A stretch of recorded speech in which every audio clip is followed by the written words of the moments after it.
3, 2, 1.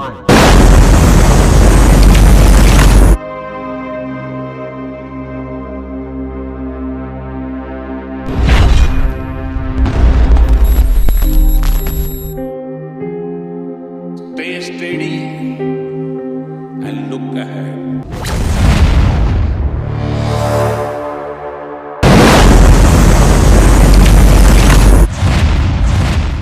7 सितंबर सन 2019 वो तारीख जब भारत चांद पर इतिहास रचने के बेहद करीब जा पहुंचा था।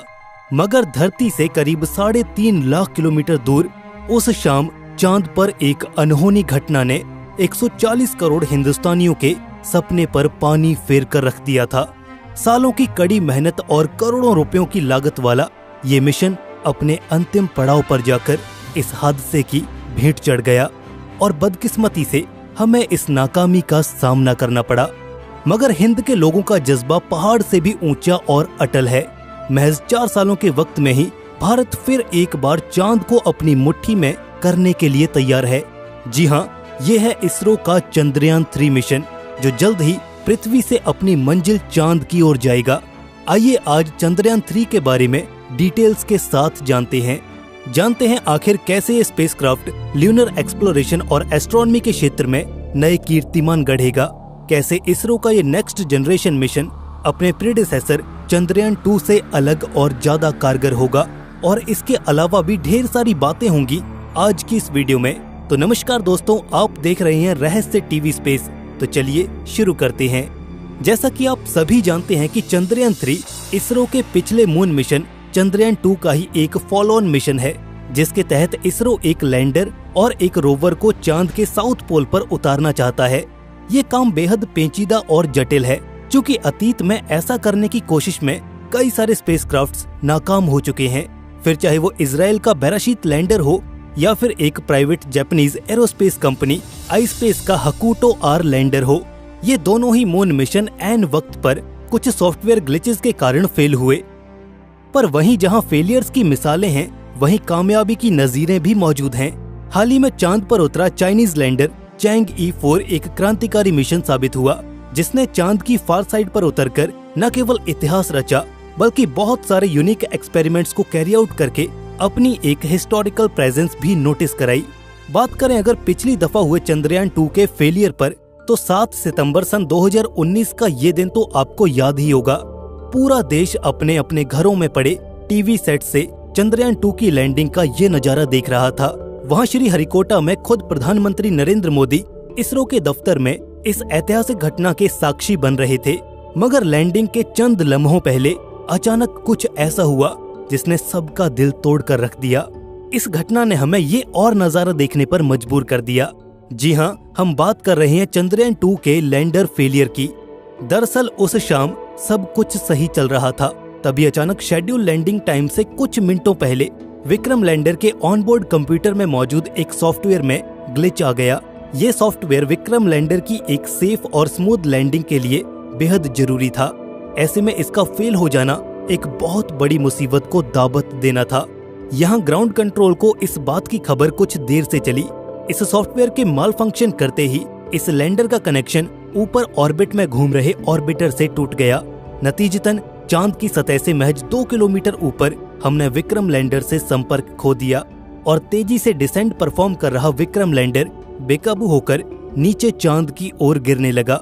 सॉफ्टवेयर में हुई प्रॉब्लम के चलते लैंडर के ऑनबोर्ड कंप्यूटर्स ये जज नहीं कर पाए कि लैंडिंग थ्रस्टर्स को कब कितना ज्यादा फायर करना है, और इसी मिसकैलकुलेशन और इरेगुलेशन के चलते ये लैंडर किसी पत्थर की तरह चांद की सतह से जा टकराया।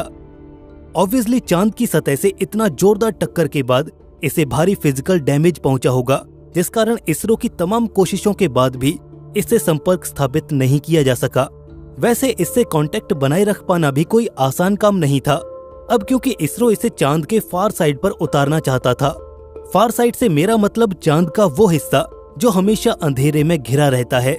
जैसा कि आप जानते हैं कि चांद एक टाइडली लॉक्ड सैटेलाइट है, जिस कारण इसकी रोटेशनल वेलोसिटी उसके रेट ऑफ रेवोल्यूशन से सिंक्रोनाइज्ड है, जिसके चलते उसका एक पर्टिकुलर फेस ही हमेशा पृथ्वी की ओर मुड़ा रहता है। ऐसे में चांद की उस ओर से रेडियो कम्युनिकेशन बहाल रखना काफी झंझट का काम है। हम सीधे ही प्रोब एंटीना की मदद से अर्थ पर बने ग्राउंड सैटेलाइट्स तक सिग्नल नहीं भेज सकते, बल्कि हमें इसके लिए एक रिले कम्युनिकेशन टेक्निक का इस्तेमाल करना पड़ता है, जिसके अंतर्गत लैंडर सबसे पहले ऑर्बिटर को सिग्नल्स भेजता है और फिर वो सिग्नल्स एम्पलीफाई होकर पृथ्वी पर बेहद बड़े बड़े ग्राउंड एंटीनास तक जाते हैं। हालांकि ये सिस्टम काफी रैपिड होता है, मगर कम्युनिकेशन चैनल्स में एक मीडिएशन पॉइंट होने के चलते फेलियर और लेटेंसी के चांसेस बने रहते हैं। चंद्रयान 2 में एक प्रॉब्लम सिर्फ इसका कम्युनिकेशन सिस्टम ही नहीं थी, बल्कि इसका डिजाइन भी था। 7 सितंबर को हुए फेलियर के बाद इसरो ने एक इंटरनल इन्वेस्टिगेशन कमेटी का गठन किया, जिसका काम था इस मिशन के फेलियर के पीछे की असल वजहों का पता लगाना, साथ ही उन गलतियों से सीखकर अगले मिशन में राइट चेंजेस को अप्लाई करना। इस टीम ने अपनी जांच में ये पाया कि लैंडर के डिजाइन और इंजन असेंबली में कुछ चेंजेस किए जाने चाहिए, ताकि ये मेक श्योर किया जा सके कि धरती से लाखों किलोमीटर दूर होने के बावजूद भी चांद की सतह पर ये लैंडर सही सलामत लैंड कर सके। चंद्रयान 3 में इन सभी चेंजेस को इम्प्लीमेंट किया गया है, जिसके चलते इसका लैंडिंग सीक्वेंस पहले की अपेक्षा कहीं ज्यादा रिलायबल बना है। अपनी गलतियों से सीख लेकर आगे बढ़ना ये एक कमाल की नीति है, जिसका असर इसरो के अमल में साफ झलकता है।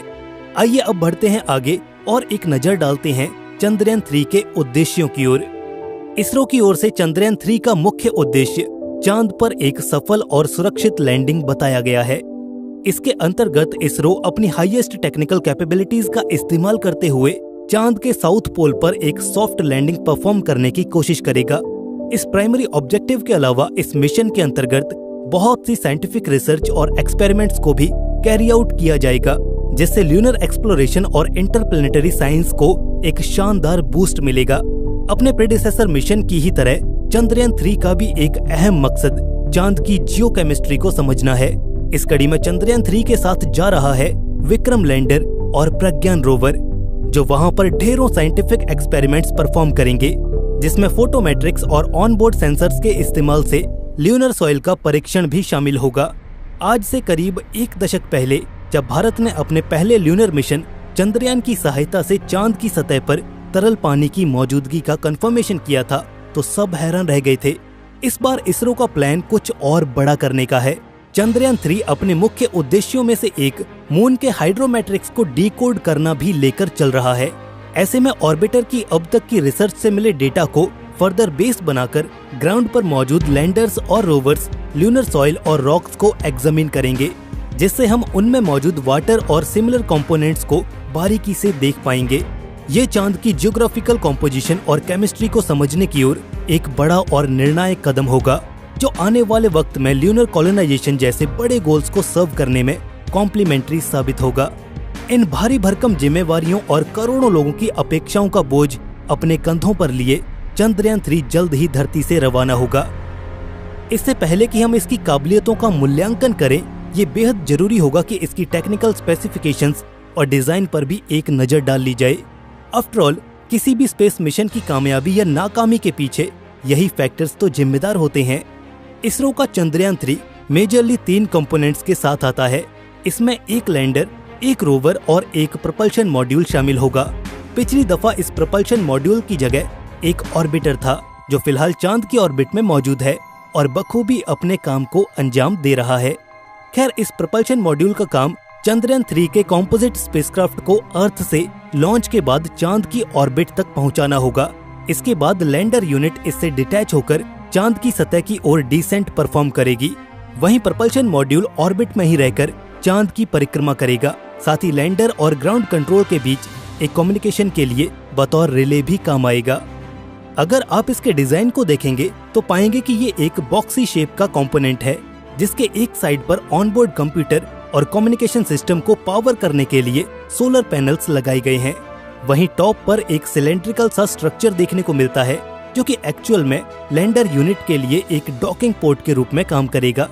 इसके अलावा आप इसके साइड में ये थ्रस्टर्स देख सकते हैं, जो समय समय पर फायर होकर इसकी दिशा और गति को नियंत्रण में रखेंगे। इस प्रपल्शन मॉड्यूल का मेन काम चंद्रयान 3 के इस कॉम्पोजिट स्ट्रक्चर को लॉन्च के बाद धरती की ऑर्बिट से लेकर मून की ऑर्बिट तक लेकर जाना है। फिर ये अपने सेकेंडरी रोल में भी सर्व करेगा, जिसमें ये बतौर रिले कम्युनिकेशन डिवाइस ऑर्बिट में रहकर लैंडर और अर्थ पर मौजूद ग्राउंड स्टेशन के बीच संपर्क स्थापित रखेगा।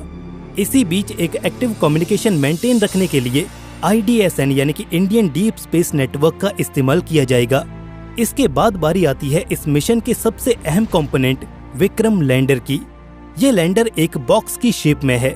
मून की सरफेस पर एक स्मूथ और सॉफ्ट लैंडिंग परफॉर्म करने के लिए इसके बॉटम पर 4 लेग्स भी इंस्टॉल्ड हैं। इसके अलावा ये लैस है मल्टीपल लैंडिंग थ्रस्टर से, जो कि डिसेंट के दौरान इसे एक एंटी ग्रेविटी थ्रस्ट देगा, जो कि सॉफ्ट लैंडिंग के लिए बेहद जरूरी है। इसके अलावा इसमें वो तमाम साइंटिफिक पेलोड्स और इंस्ट्रूमेंट्स भी मौजूद हैं जो ल्यूनर साइंस को परफॉर्म करने में कारगर साबित होंगे। करीब 7.5 टन वजनी इस लैंडर में एक सेफ लैंडिंग परफॉर्म करने के लिए 1 दर्जन से ज्यादा कंपोनेंट्स मौजूद हैं। फिर चाहे वो accelerometer, altimeters, Doppler velocimeter, surface proximity sensors, touchdown sensor और 4 से भी ज्यादा डिफरेंट एरियाज में व्यू ऑफर करने के लिए हाई रेजोल्यूशन कैमराज, जिनकी मदद से इस लैंडर की एक सेफ और साउंड लैंडिंग मेक श्योर की जा सकेगी। बाद बाकी ये लैंडर प्रज्ञान रोवर के लिए एक कैरियर व्हीकल के तौर पर भी काम करेगा, क्योंकि ऑल द वे अर्थ से मून की सरफेस तक यही तो इस रोवर को अपने भीतर ले जाएगा। 26 किलो वजनी इस रोवर में कुछ बेसिक इंस्ट्रूमेंट्स और पावर के लिए एक सोलर पैनल मौजूद है। क्योंकि ये इसरो का पहला रोबोटिक रोवर है, इसलिए फिलहाल इसे डेमोन्स्ट्रेशन फेज में रखा गया है। इसके तहत हम अपनी टेक्नोलॉजीज और डिजाइन का रियल लाइफ सिचुएशन में टेस्ट और एग्जामिनेशन कर पाएंगे।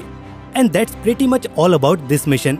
अगर इस मिशन की लॉन्च डेट की बात करें तो फिलहाल इसरो द्वारा इसे अगले महीने की 12 से 19 तारीख यानी कि 12 जुलाई से 19 जुलाई के बीच लॉन्च करने के लिए शेड्यूल किया गया है। इसरो ने अपने एक ऑफिशियल प्रेस नोट में ये बताया कि वो इसे लॉन्च करने के लिए एक LVM-3 रॉकेट का इस्तेमाल करेंगे। जी हाँ, ये वही सेम रॉकेट है जिससे 2019 में चंद्रयान 2 को लॉन्च किया गया था। तब इसे GSLV Mark 3 के नाम से जाना जाता था। एंड अकॉर्डिंग टू इसरो इसे सतीश धवन स्पेस सेंटर श्रीहरिकोटा से लॉन्च किया जाएगा। और फाइनली 4 सालों बाद ही सही, मगर फिर एक बार हम चांद के सीने में तिरंगा लहराने के लिए तैयार हैं। इस पर आपका क्या ख्याल है? अपनी राय हमें कमेंट सेक्शन में जरूर शेयर करें। अगर आपको ये वीडियो पसंद आई तो इसे एक लाइक जरूर करें। साथ ही आगे एस्ट्रोनॉमी और स्पेस साइंस से जुड़ी हुई वीडियोस को देखते रहने के लिए हमारे चैनल रहस्य टीवी स्पेस को जरूर से सब्सक्राइब करें। धन्यवाद।